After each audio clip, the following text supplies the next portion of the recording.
Today, President Obama announced which states get part of $8 billion in high-speed rail grants. Indiana missed out on money for any big projects, but this cloud may have a silver lining. News Channel 15's Drew Blair joins us now to explain. Just because Fort Wayne isn't seeing federal funding right now doesn't mean hopes for high-speed rails in the Summit City have come to a screeching halt.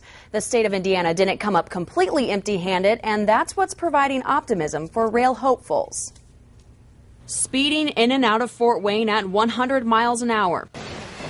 It's been a dream of Jeff Paddock's for years now. Fort Wayne is one of the largest cities in the country, currently without any passenger rail service, and we see that there is a demand here for it. It's been a long time since Fort Wayne has had passenger trains travel on these tracks behind the Baker Street station. Supporters of a new rail system realize it's going to take a lot of improvements, time, and money to bring a new system. It's somewhat akin to the interstate highway system. It took 10 to 20 years to build interstate highways after money became available. So this is still a long way to go. Of the $8 billion granted to dozens of states across the country, Indiana will receive about $71 million to use toward its high-speed rail system.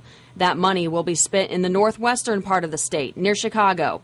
It's not Fort Wayne, but Paddock says granting money to one segment of Indiana is a first step toward making progress in the Summit City. It will go to an area of the state that will help us eventually link from Fort Wayne to Chicago. Paddock says this isn't the end of the line for hopes of high-speed rail in Fort Wayne. Another $2.5 billion of federal funding will be awarded sometime this year, and the president is expected to ask for more rail funds when he unveils his budget next week. There is limited funding, but we're going to be persistent in continuing our efforts to seek that wherever we can and whenever we can. In Fort Wayne, Drew Blair, News Channel 15.